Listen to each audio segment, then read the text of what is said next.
rainy day in New York today. This is Making Connections, our penultimate session of the 11-12 season, the opera field, an overview of current trends. We have our audience in the house today, and we also have our online audience. We're streaming this event on Ustream, so hello to everyone who's watching from the internet. If you're in the audience, please turn off your cell phones so we don't have them going off during the program today. And just so we have an idea from our perspective who we are talking to today, who are singers here? Any singers? Okay, excellent. I think that's the first time we've only had one singer in the audience. Amazing. Composers, librettists. Okay. Coaches, conductors, directors, designers, administrators. Good, so we've got a little bit of everything today. It's excellent. There will be time for questions and answers, so if you do have questions as we go along, remember them or raise your hand and we'll get to them. So we're going through an overview of what's happening in the opera field now, and I think what ties in so well with that is what's going to be happening at the upcoming Opera America conference in Philadelphia next month. And I just want to read, I know it's not great to read things during panel discussions, but I want to read the general description of what's happening at the conference. So the theme is Creative Resurgence. A wave of creativity is sweeping the opera field as economic challenges and social change compel a rethinking of conventions. By combining rich traditions with inventive energy, opera is responding to new opportunities with flexibility and agility. Innovative artistic and administrative practices are re-envisioning the art form and increasing opera's impact in the larger cultural community. I don't think I could have described it any better than that, of what's going on in the field right now, so I wanted to read that. So to frame our conversation today, we have a representative, David Devan, from a large producing opera company of Philadelphia. We have Anne Hyatt of Opera on Tap, who has formed an opera startup, essentially, with what she's doing there. And then Marc Scorca, the president and CEO of Opera America, who has had a bird's eye view of what's going on in the field for over 20 years at this point. That's as specific as you need to be. You started when you were 12. Indeed. So, Marc, we'll start with you. So, since you've been witness to the changing landscape, can you tell us what major shifts you've seen specifically in the last 2 or 3 years? Sure. And it's really a very interesting time for opera. And although we certainly lament the closing of some of the traditional opera companies in cities around the country, there is, at the same time, a growth in artistic energy at existing companies and among new companies that is greater than I've ever seen in my 3.5 decades in the industry and 22 years here at Opera America. And I think there are a lot of reasons for it, but the vitality is undeniable, and it's being represented in very interesting ways by both people here on the panel. We've seen the growth, absolutely, of the number of artists coming out of universities or conservatories. So there is an increasing number of young people who want to express themselves either as performers or creative artists through opera. It's a huge canvas, and whether you're designing, directing, singing, composing, opera has an allure. So thousands and thousands of artists are emerging from educational institutions, and the opera infrastructure as it exists today or 5 years ago simply doesn't have the absorptive capacity to bring these artists into the performing mainstream. And in many, many communities, artists wanting to express themselves through opera have established opera companies / ensembles ranging from formal to informal, and they are identifying specific artistic niches to differentiate themselves one from another, whether it's Baroque opera, I'm thinking French Baroque opera like Opera Lafayette in Washington, D.C., or urban arias in Washington, D.C., where Conrad was just working, which is all new works. They are identifying themselves by neighborhood in unusual venues, whether they're lofts or community centers or churches, so that there is a whole layer, a new layer of creative churn. And if I draw a picture, I don't like to draw a picture where there's a pyramid and the Metropolitan Opera is at the top of the pyramid and all of these ensembles and companies at the bottom of the pyramid. I think of it as a funnel. I turn it upside down. And the Met and the big opera companies are at the bottom of the funnel, and what emerges at the bottom of the funnel is a result of the incredible richness of what's going into the wide part of the funnel. And what we see in these interesting smaller companies is opera, creativity, new works, new artists, a place where directors, designers, conductors can get a start, and they are enriching the flow of creativity and energy to the bigger established opera companies that are sort of at the bottom of the funnel. So this new activity, creation, exploration of the repertoire, artists who are perhaps not blessed with the kinds of voices that can fill the Metropolitan Opera, but who can have serious artistic experiences in smaller venues and unusual venues. So on the artistic side, I think opera is doing extremely well. And the other item that I note, and I think it's a struggle in our field, the issue of ticket prices, when ticket prices are reduced from lofty highs for main floor box seats, but are more affordable, there is a tremendous audience for opera. And I referenced some of the experiments that our opera companies have done.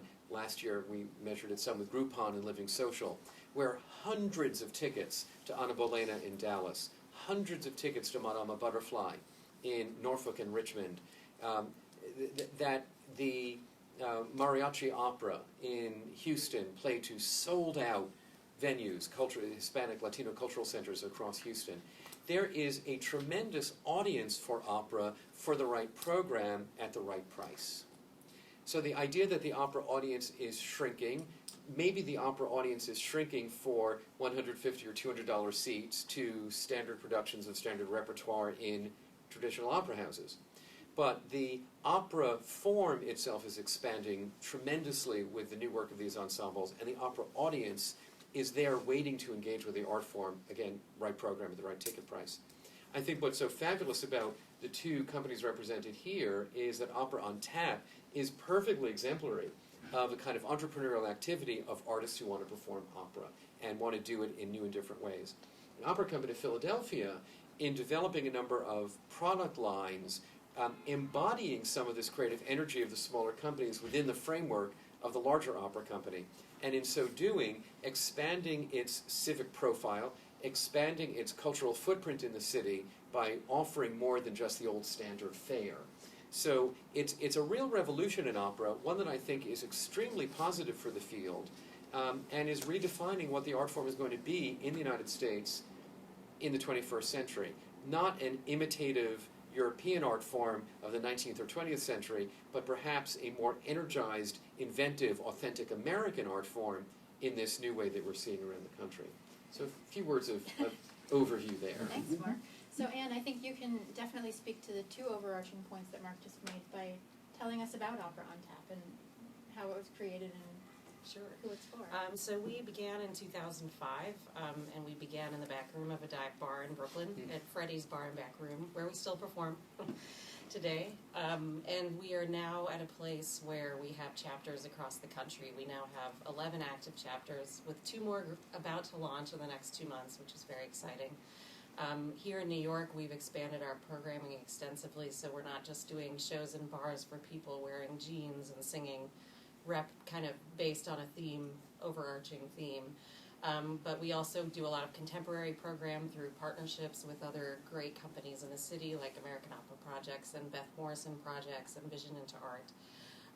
We also are piloting a education program right now, which is up at Lyons High School in Bushwick, and that's a partnership with the Rush Foundation, Rush Philanthropic.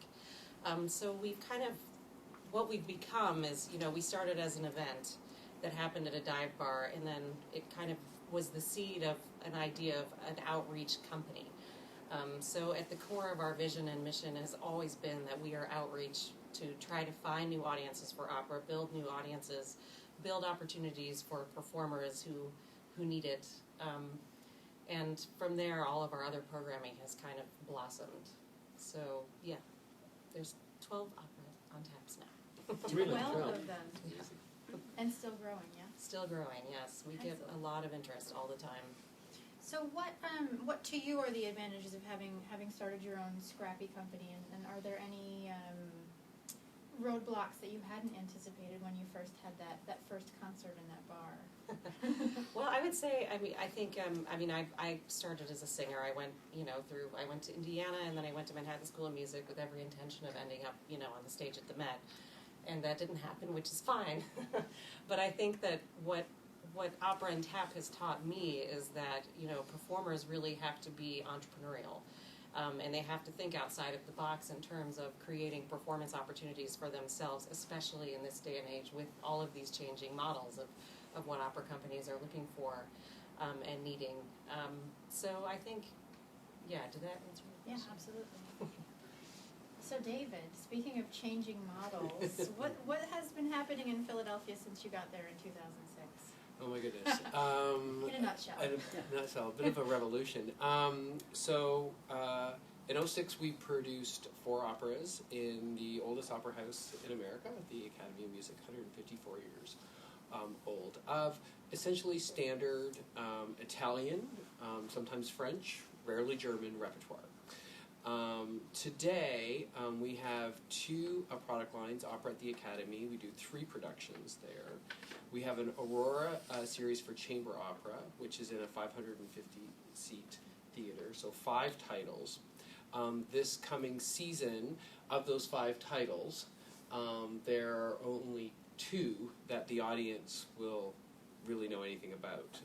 They wrote about this on Earth's Journal recently. So, in addition, we have the American Repertoire Program that pumps through these 2 product lines, and it's our commitment to develop and produce 1 new American work every year for the next decade.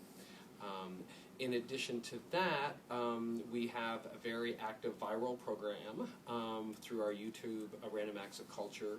We have 12 million viewers on our YouTube channel for those, and continuing to develop that model to put a smile on Philadelphia's face.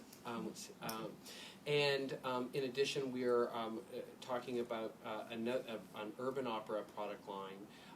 We think that there's a canon of repertoire that would be better served outside the opera house. And we think there's new works that are being and should be commissioned for not the opera house, and that producing things in site-specific places across the city would be another way to engage the audience.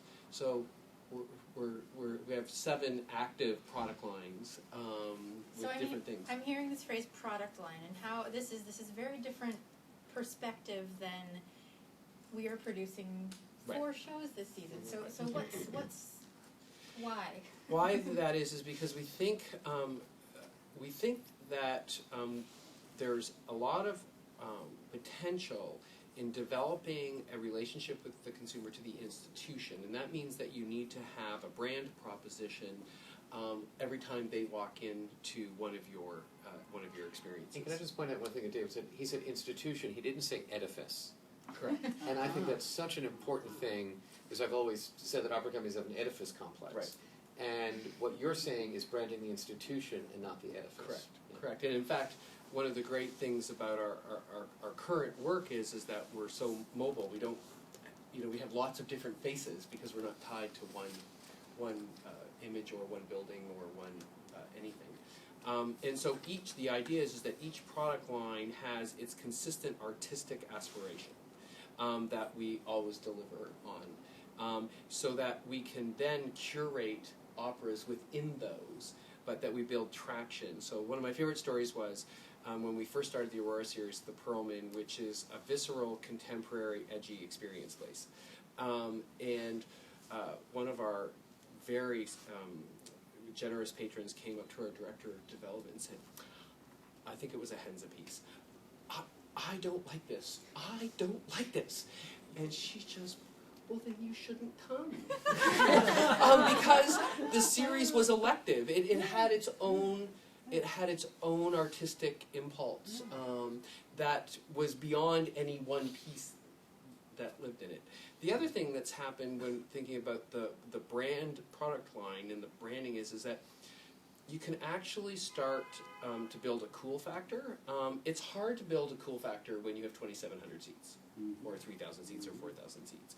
Because you're just always going to have to, things are going to have to become homogenized in terms of an idea just to deal with the numbers. So moving out of that to a dive bar, which we'd be totally interested in having a conversation about, or to a chamber place, or to a site-specific thing, or to component pieces of an opera online, you have the ability to build a cool factor, and I think that's when you start really developing your cultural sort of imprint in your community. So, civic imprint. You've used the phrase imprint in English. Imprint in your community. Marc has used the word civic. This is a new thing that is coming up. It's not really a conversation of audience development outreach anymore. The word civic imprint is becoming more and more prevalent now. Why is that? Marc alluded to it. That we priced ourselves out of the market, so we're having to develop. We don't charge the same. I'm sure you guys don't charge at Opera on Tap the same as the Met. And in our various product lines, we have lower price points. So what's happening essentially is that philanthropy is picking up the slack. So we become essentially development institutions and our audiences come to fulfill our mission, but from a business point of view, they come and fuel philanthropic engagement. And so to navigate that in the future, we need to make sure our civic footprints or impacts are bigger than our product footprints so that we can attract the resources from the community to invest in our products. Put simply, I think is what's going on.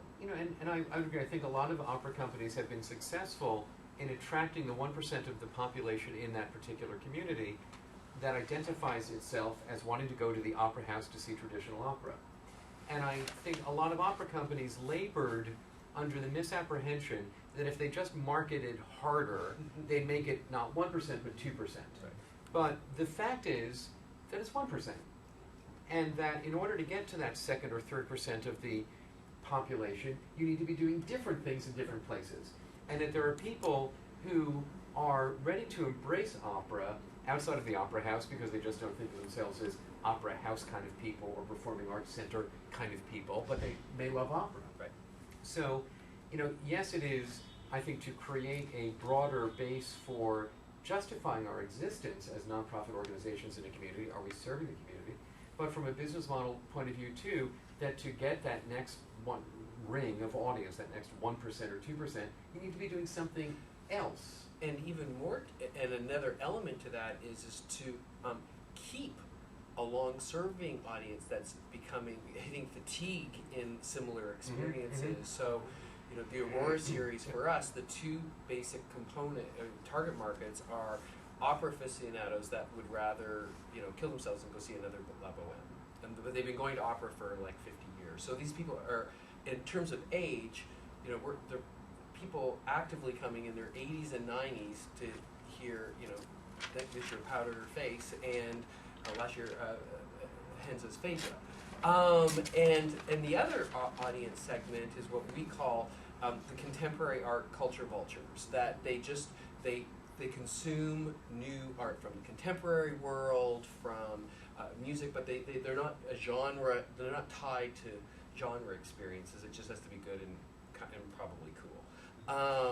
So we have a new face to engage a new audience, but we're also building greater traction with the long-serving audience, which is undergoing the same new impulses in our world in terms of their aesthetic understandings as we are and are thirsty for something different.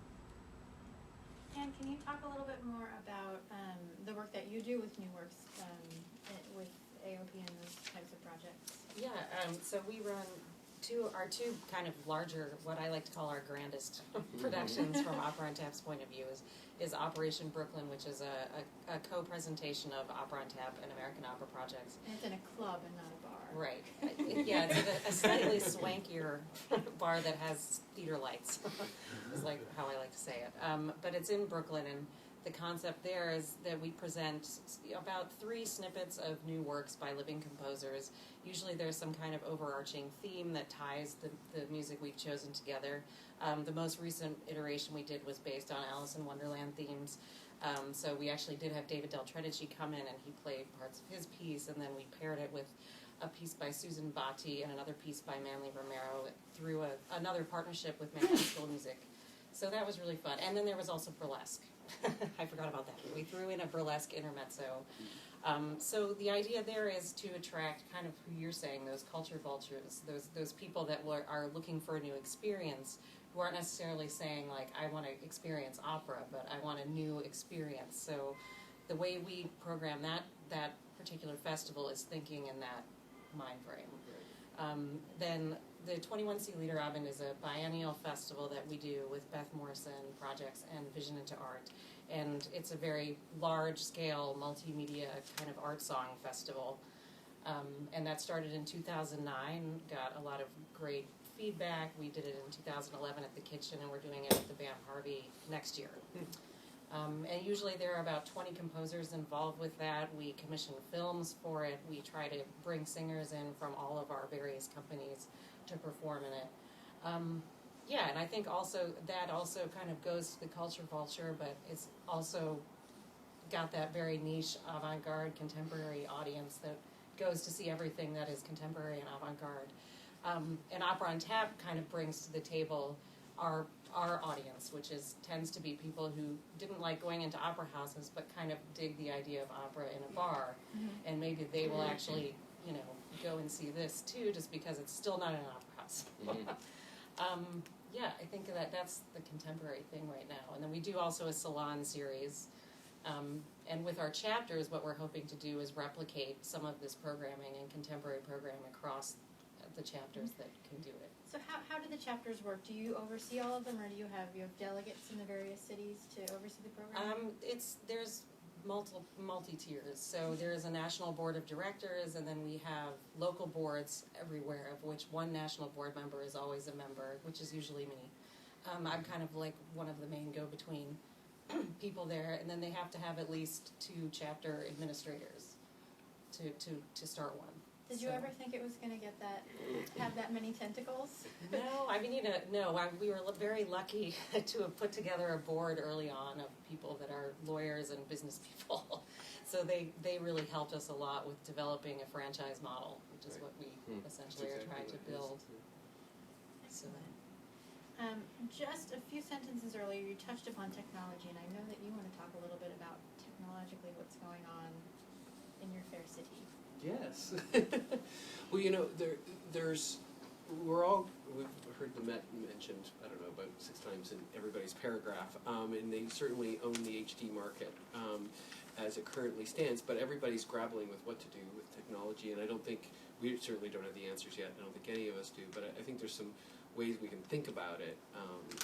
One, and I think you're a great example of what you do, I mean, question one, how important is it that an opera experience is a soup to nuts, beginning to end, 3-hour experience? Can it be curated to be an experience that's scaled down? And are there things we can put around it to engage people in personal practice? There's a lot of research showing that personal practice is a gateway into people becoming actually customers. So the notion is if you take up painting, you'll go to a gallery more. If you take up singing, you might come to an opera company more. If you build scenery in your spare time, you might come to opera more. Who knows? So what's happening in Philadelphia is at the Drexel University, there's a music entertainment technology lab, and it's out in the engineering school. And they have a group of really smart people that are sort of leading, one of the leading places for video game design. And so we're in conversation with them about putting together footage of an opera or a series and basically figuring out, if you had to use your video game brain, what would you do with it so that there could be an interface and some form of curatorial practice that the person viewing or participating could do from home. And I think this is sort of along the line of, we don't have to perform in an opera house all the time. I mean, we shouldn't be stuck in just producing in 200-year-old venues in a 200-year-old way, nor should we only be approaching it just as a passive experience when we start talking about technology. So I have no idea how it's all going to turn out. And of course, the one area that we've learned is this whole random active culture thing, which is, really the civic footprint stuff has just had a huge impact. I mean, there have been people in our community that I've been trying to have a conversation with for 7 years to get them engaged with the opera company, and it's the YouTube that did it. It had nothing to do with what we did on stage in terms of an engagement and an interest. So, does it have to be a 2.5-hour opera? Can it be someone singing at Gino's Steaks, which happened last weekend? Will coming out on YouTube tomorrow. And what I love about everything that's being described here is that it is not imitative. It's not a regional opera company imitating the Met, imitating La Scala, but it is a very authentic exploration of what will our audience, what will our community respond to, how can we link the world we're living in Philadelphia, or the world we're living in technology, to this 400-year-old art form.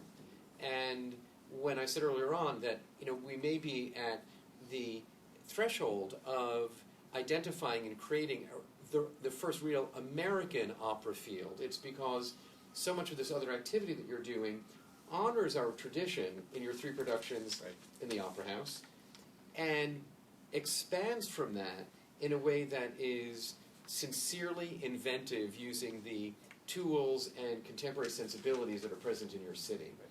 And I just think the realness of it, not the imitation of the realness of it, is what has a unique value.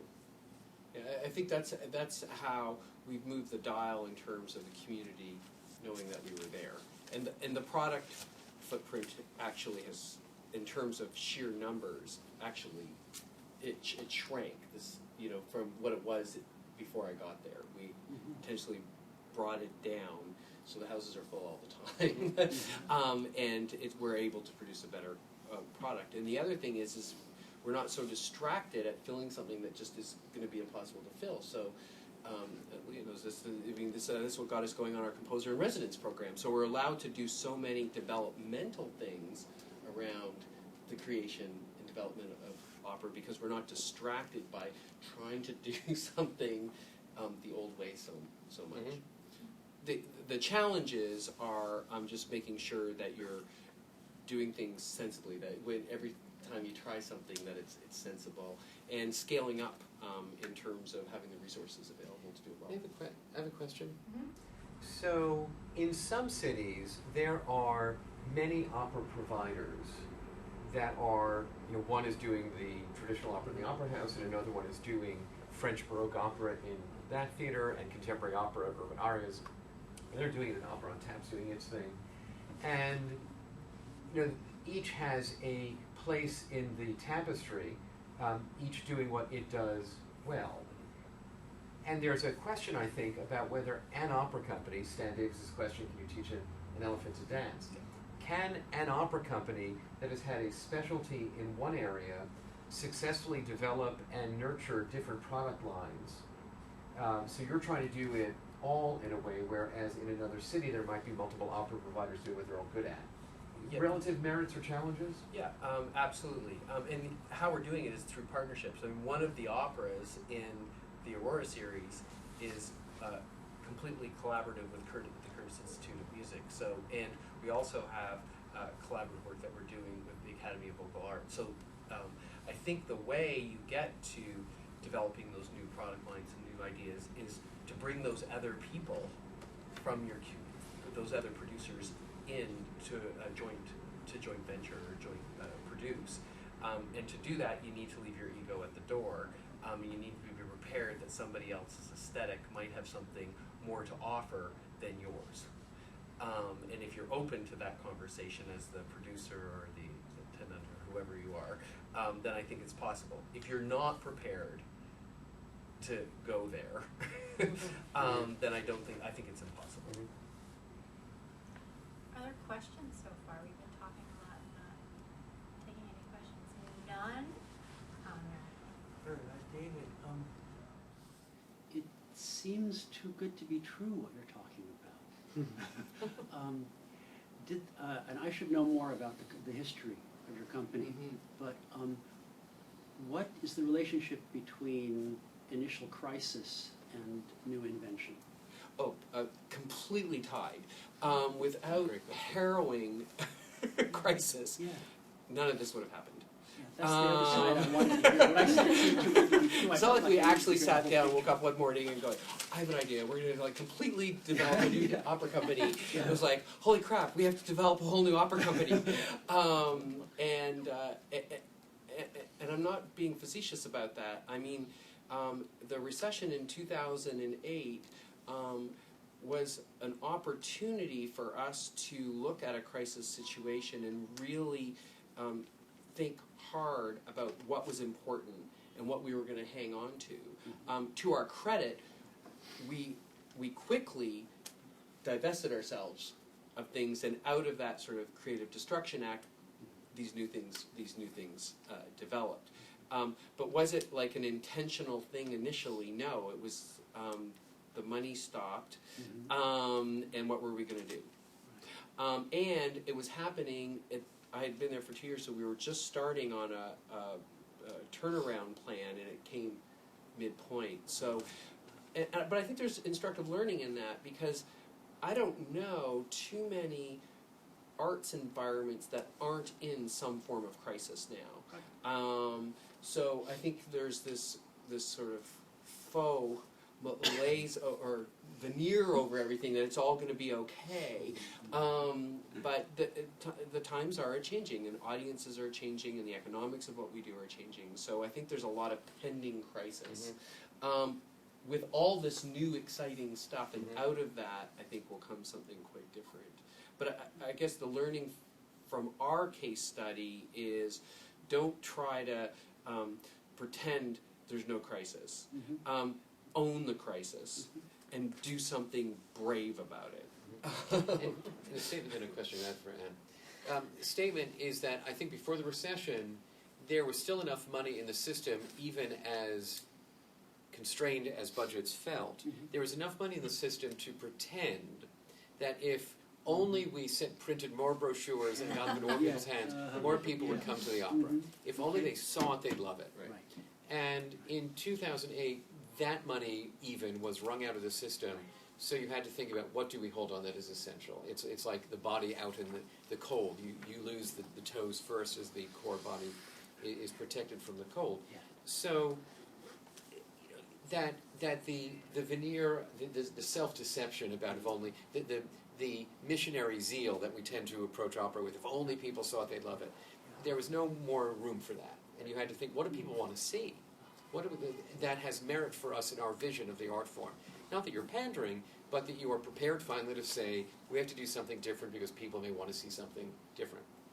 That was the question.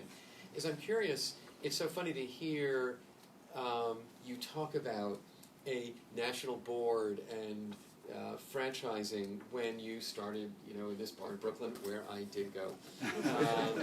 And do you find that your success and that your growth in 12 different locations is challenging the spirit of the establishment of your company in the first place? Sometimes. I would say that, we're still economically at a point where we're always in crisis. See, But that's I think good. and saying quickly a statement on that, we started Opera on Tap with $30, so it's just funny to think so we immediately had to think differently, about how we would grow. But I think the model we've arrived at, and at first when we started with the franchise, we really thought, well, maybe we can sell this as something to opera companies, and we have that relationship with New Orleans Opera, which is great. And they continue to work with us because they think it works. But we've had a hard time selling it to other opera companies, and I think that's largely because they're in crisis, which I understand. So what we have are a lot of very kind of grassroots, artist entrepreneurs who are taking up the gauntlet and starting our chapters, and we've created a model for them to replicate. And so I still think that we still have that real authentic tinge, like we're a local to global kind of model. And I think the authenticity of what we started with is still there, and certainly, the flavor varies where you are. Our Denton, Texas chapter is very different from our chapter in San Francisco. And I love that. I think it really is great that they can kind of communicate to their own communities very specifically, but they're still kind of all under this movement that we've started and brand. You're probably now getting philanthropy for what you do in a way that you weren't getting when you had a $30 right. budget. Yeah, it's starting to trickle in now, which is great. And what do you use philanthropy for in your model? Largely for contemporary music programs. Anything that we do that is more largely produced is what really costs money. What we do at Freddie's Bar and Back Room, of course, it costs next to nothing to put up. So it's pretty easy to get started with Opera on Tap. To start a chapter, it's the minute you start getting ambitious, once they become successful and popular, where they wanted to start doing, bigger productions and whatnot. So that's something that we're also exploring right now, is how do we grow, in that capacity as producers, and also an education program which requires funding. I think there's an important point in what you just said, and also an undercurrent in your opening remarks, Mark, and this goes to your point, Conrad, is that up until 2008, sort of the mantra for an administrator was bigger is better. Absolutely. We actually organize ourselves around budget levels, right? So there's like a Right, built-in bias that, you're at the big boys club when you're level 1, which means you're somehow better because you suck up $10 million more a year. So the smallest company is a Totally. level 1. That So, would be very but fun. that was just, and that was perpetuated by a funding community that was really focused on the P&L, not the balance sheet, and there was always growth, and then of course growth became an impossible thing, and I think the thing that's happening is the companies that are successful are looking at how to be influential in their community and in the sector and in the genre. So Opera on Tap is packing more influence per budget pound, do you know what I mean, than an opera, maybe a traditional opera company that has a lot of built-in stuff in that. To the 1% or the 2% in the civic footprint stuff, it's not about market share in the old term of it, but it's about being influential in the marketplace, and in our opinion, we think it's being influential in the sector and the genre itself, because that's how you attract creative artists and peoples to be a place where people want to hang out, where they want to work. But that's a big change.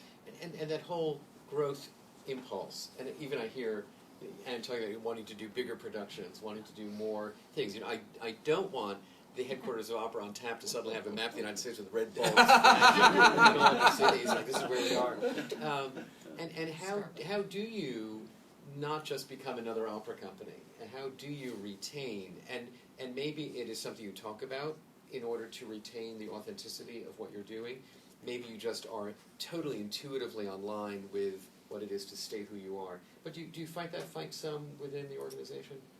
A little bit. I think I've always found, because our supporters and our audiences are specific, and some of them, we have started, for instance, we've started doing so much more contemporary programming in the last 2 years, and that is not necessarily all of our audience that used to come to Freddie's. A lot of them are people that love, they'll go see Madame Butterfly 15 times at the Met and then come see that at the dive bar, but they don't want to see something by Conrad Cummings, or something like that.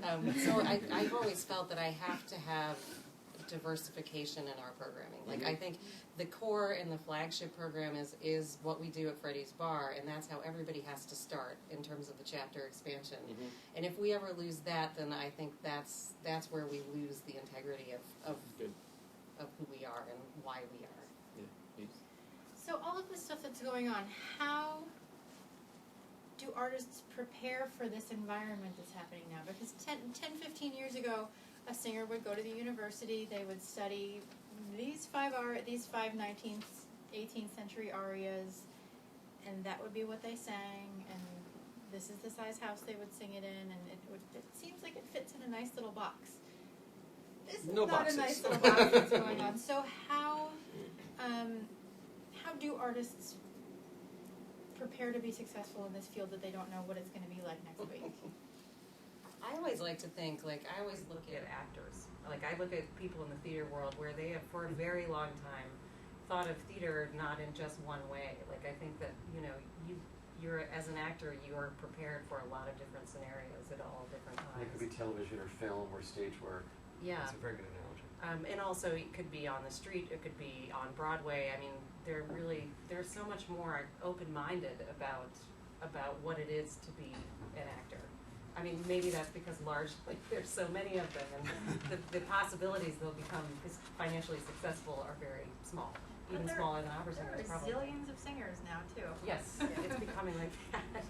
I think, what we always do in our audition process that I think is the specific opera on tap is we try to identify singers who are really comfortable in front of an audience that's 2 feet away from you and who are comfortable speaking in their own terms and kind of dropping formality. So I think, hopefully the companies themselves will kind of guide them a little bit in terms of, what they're looking for specifically. But I'm hoping that it's a hopeful thing for singers because not everybody has to be, Karita Matilla. Like, there are people who are perfect in a bar where you can see 50 people and they can have an enormous impact, like emotionally speaking on the audience that they're performing for. So hopefully it's broadening their hopes. I'd like to direct people to what's archived on our website, which was my conversation with Stephanie Blythe. And Stephanie spoke so passionately about the need to become an autonomous artist. And very briefly, and I will not do it justice, just as I could not sing Fricka, that when you're in opera in a traditional sense, everything is given to you. The score is given to you, your costume is given to you, your stage movement is given to you, the tempi are given to you. You just have to stand there and be an instrument, and everything happens. The reason she is so strongly in favor of the song recital is that you then decide what the music is, how you're moving, what you're wearing, how long the program is, where the break is, and you learn how to think for yourself. And this whole notion of autonomy with the opera artist, because I think the old-fashioned opera artist is not at all autonomous. They just learn how to sing according to a performance history that's established, and they wait for the director or the designer to tell them what to do. And the opera artist of today has to have his or her own mind about their art, their work, and learn how to stand up and do it autonomously, as Stephanie would say. And I think they need to seek training institutions that offer those experiences. We're so tied to some of them that do that are actually producing contemporary work in a conservatory, that they're working with living composers, that they're doing song recitals, that they have a connection with a producer in a sort of entrepreneurial way. And the other thing that we're finding is we do with our composer residence program, we had 152 applications this year, 171 applications last year, so we hear a lot of new music. And there again, these conservatories are not teaching people how to write for the voice. It's all instrumental. There's nothing dramaturgically. So composers need to figure out how they're going to develop that skill. They're going to have to find it on their own, or find a school or a place that's going to provide it for them, because it's literally not out there. And it will change, just like a lot of I think the vocal training institutions are changing and offering a wider range of training opportunities or experiences. It'll catch up to the market. Question. Can you talk a little bit about publicity? And you all have these really unique things about your different companies, about how you sell that to the media, and what your target market is for pushing the press. I think we largely we found from the press view, I mean, we had kind of a unique idea that they just seemed to latch onto. In terms of how we push our press releases, we try to kind of keep that like irony and tongue-in-cheekedness to it, which I think kind of establishes us as our own personality and character within the opera industry, that they seem to like. And it seems to go everywhere we open, which is great. Yeah, I think, I mean, other ways we market, I would say definitely through our partnerships, through cross-promotions with other organizations and community organizations across the city. That's just something we're always trying to expand and reach out to. Do you mean traditional press? Because No, not at all. I mean, like reaching new audience members and from like an uneducated point of view, how are you using the media to reach people that way? So for us, we do two things. So for traditional press, we've spent a lot of time articulating our program arcs and our those aspirations within the product line, so that they've got something to hang on to. So they want to find out what we're doing next because it's a stream. So whether it's, Anne at the Washington Post is thrilled about our residency program and our American Repertoire program. So she writes about it all the time because we've told her where that's going. We've shared with her where that's going. So I think that's key for traditional press, is to give them some context so that they can go on the journey with you and their readers can. But one of the greatest moments over the last couple of years is we hired a PR firm and we brought them in to say, we'd like to put you on retainer to help us manage the press because we've got all these moving parts. And the guy looked at us and said, you shouldn't be hiring us to manage the press. You should figure out how to be the media. Don't hire us to manage the media. You need to be the media. And that's where everything is going in terms of social media, redoing the website so that we have broadband capability to get stuff out there, doing things in the community, both digitally and in real time. But it's largely the whole notion. All our research indicates that the number one reason why someone comes to the opera for the first time is because someone takes them by the hand and walks them in. It could be your aunt, it could have been your mom, it could have been a friend, but and the social media environment is set up for that. So the whole focus is actually on like a mentorship kind of scenario. Tell a friend, bring a friend. And I think you had mentioned earlier that the stuff that's on YouTube, you may have even mentioned that as its own product line and not something to get people to go to the big opera Correct. house, but a piece of what you do in and of itself. And that's key about the product line strategy. We don't actually expect consumers to cross over into the other lines because they're all discrete. I mean, it may happen, but it's not a strategy. Someone can live in one band and we're happy. They don't. The Holy Grail is not coming to the Academy of Music. That's what my question was going to Yeah, be. Is no, it's not. That's not about driving that. And this was a big aha moment, especially around the board table, because we got like 12 million views, and how are we going to commercialize this? And we brought consultants in, and we sat down and we looked at how to monetize it with this whole sort of Stanford Wharton kind of thing. And it just turned out it's like we can't. But it still has value, and is it so bad that somebody in Italy is looking at our Macy's Random Act of Culture with a smile on their face, thinking about Philadelphia differently? That's a great value when we go to talk to the civic government or the marketing commission or whatever it is. So we treat it as a product line, even though virtually almost very little of them will ever come in. The simulcast, though, we are doing simulcast onto Independent Small, and that we have figured out that there's a real monetization factor to it. We give it away for free, but we collect 100% of the data on the people. There's a barrier, and you have to sign up online, either on your computer or we have an app for it for phones. So before you can get in. You've got your fingers everywhere. Well, it's just the job. Yeah. More questions? Anyone? Yes. I was interested in what, David, you were saying about the collaborations with the video program, in the sense that, in the past, interaction between audience and performers was often a really big part of opera, and that seems to have dwindled a little bit, and now moving into HD, that's a little bit cut off, where you applaud and no one hears you. Right. But this video game thing seems really interesting, and I was wondering if you could talk a little bit more about that. Sure, it's in its infancy, so I wish I could sort of say, we figured out, this is how you do it, because we have no idea. I mean, it's so baseline that we're having a conversation, is this like a two-way thing, or is it a one-way thing that you get to interact by like wiping your hands around the iPad? So we don't really know. It's just literally at the infancy of just asking the question of what would you do, and it made sense to us to ask people who weren't in opera and who were the people that really were leading this stuff. And I went to I think it was a Wallace.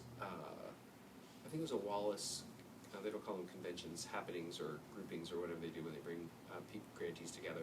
And there was a guy from the New York Times that they brought in who was the video game critic of the New York Times.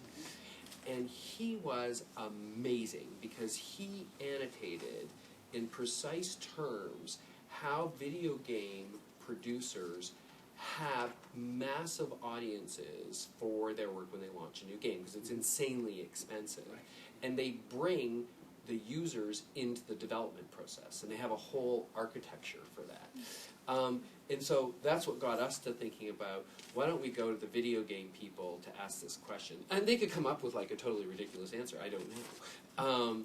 But just the idea, the act of who is leading this interactivity stuff. But I don't have anything beyond, I had to sit down with the guy, the head of engineering, and we talked about it, and we agreed that we're going to give them something. But here's the barriers to that.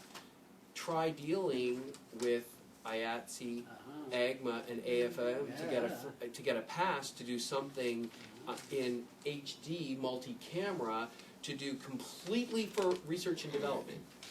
Well, if you don't have $50,000, you can't come and play, apparently. That's a big number. Do you know what I mean? To do something that you don't even know what's going to happen with it. But that's what research and development is. So we've got the engineers queued up. We just don't know whether we can get them the footage that they're going to need. And this is the whole issue of working with artists in digital environment is just, we could have a whole day-long session on that. I mean, it's not that anyone's bad. It's just, everybody wants it to work. It's just that our systems are built up to not allow change. That basically all of our agreements, all of our labor agreements, all of our vendor agreements, all our long-term leases with our venues, the reason why we have every single one of those agreements is to prevent change.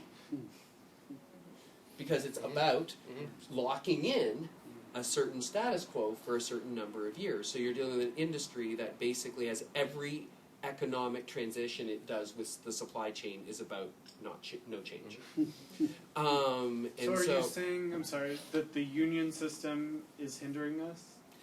I'm not saying that, I mean, very careful with my words here. I am not saying the unions are hindering us.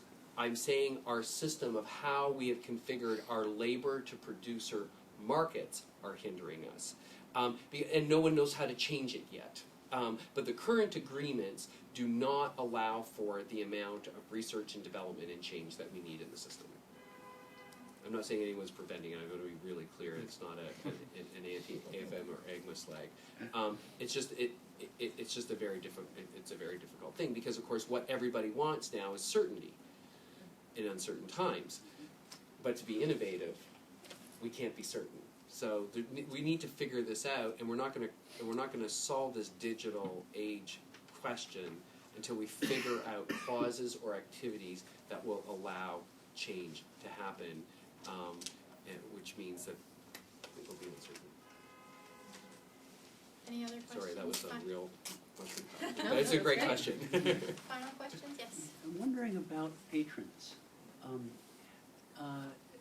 My naive view of how big opera companies work, which is probably 50 years out of date, is that there are 20 deep pockets that like it just fine the way it is, and that provide 80% of the funding. So first, please convince me that that's wrong. It's funny, I'm harkening back. It may have been my very first Opera America conference a long time ago. And there was discussion about new work and a panel, and I think it was Jim Ireland, Houston Grand Opera at the time, who was up on the panel riser, and someone said, well, my audience doesn't like that work. And Jim said, well, then get a new audience. And you know, I think what a number of our opera companies are finding is that they are discovering new board members who like some of the new concepts. They are discovering new donors. They are finding interest among corporations and foundations that are more interested in change than stasis. Because your question presupposes that there is an intact funding base, when in fact that funding base is aging. New generations don't necessarily like what their parents or grandparents liked. That a number of corporations and foundations find status quo uninteresting for purposes of grant making, and that just doing the same thing is not stability. Doing the same thing is in fact decline. So that you must find ways to excite new donors and donors who've been around for a while but maybe a little bit stale around what you're doing because it's stale. So I don't think it's quite the choice that you positioned it as, but that's my observation. David, you may? Yeah, we've observed, certainly through our discussion with our board, who endorsed the American Repertoire Program. So that's a lot of new repertoire in a decade-long period. And what's fueled that is, I think, a new breed of philanthropists. That our new chairman calls himself a venture philanthropist. And I think that there's a new breed of individual funder and foundation funder that's very interested in that. And if you're only doing the same old, they're not going to have a place to invest their money. And the great thing is if you can capitalize on that venture philanthropy, it means that you can create a new stream of activity, which means you could have a place also for the more traditional. I was chatting with Esther Nelson in Boston recently, and they've started what you may know as the Opera Annex, where one of their operas a year takes place in a different venue that is somewhat specific to the work that they're doing. And I asked her whether by the time you install a performance venue into a non-theatrical space, by the time you cut your audience back from 1,800 to 300, by the time you cut your ticket prices down from 150 to 75, is there any economic advantage to doing this kind of opera annex? Don't you still have to raise the same amount of money as if you were just doing Ballo and Mascara back at the Opera House? And she said, there is no savings. Yes, you still do have to raise the same amount of money, but that the excitement over the new work energizes the entire donor base. Cool. So that it is not cheaper. Smaller, more creative is not necessarily cheaper. It could be just as expensive on a fundraising basis, but that the energy it engenders is healthy for the entire organization. I mean, I think we did the American premiere of Hens's Phaedra, which is a challenging work by any definition. Sold out. The best critical response the company's ever had in its existence. So even the people didn't go, saw and were ignited about that activity. To just be a specific example. So that was a wonderful question. We can take one more quick one. Yeah, it's kind of more of a comment, but what I'm hearing here is it sounds quite revolutionary. I mean, it's this is a change. I mean, I think the opera world has stayed about the same for 150 years or something like that, and this change, from what I hear here, is coming to a large extent from driven by economical factors and maybe market factors, more top-driven than I would say from kind of new creative. And that's trend. one thing. What's funny is, I think a lot of the change was stimulated in the first nanosecond by economic crisis. but that what's been remarkable in this is how quickly artistic excitement replaced the economic panic. And that once people started to make these changes because they had to, the impact was so beneficial through the organization, artistically more interesting, that it quickly became an artistic impulse, no longer an economic impulse. So yes, external factors putting pressure on the system, but the system quickly embracing the new conditions because they proved to be favorable. We're completely a more artist-centered company now than we were 10 years ago. Because you tear down those walls, and because we all have to spend time in a room together now, and you allow those impulses. I mean, I think you're a great example, Opera on Tap, about how you have it's coming from artists. That's its impulse is all artistic. Correct? Definitely, yes. I think that's a wonderful place to pause our conversation and continue it again. Before we do break, I will invite you to come have a glass of wine and ask any more questions that you have that way. You should have received a flyer when you came in for the Artist Intensive in Philadelphia at our annual conference, so I do hope you'll join us for that. Everyone needs to join us in Philadelphia. Yes. In the middle of June, you can look on the Opera America website for more information on that. And we do hope you'll come back next week for our last Making Connections program of the season on the singer-director relationship. So I want to thank all three of our panelists very, very much for being here today, and join us all for a glass of wine. Thanks and goodbye, everyone.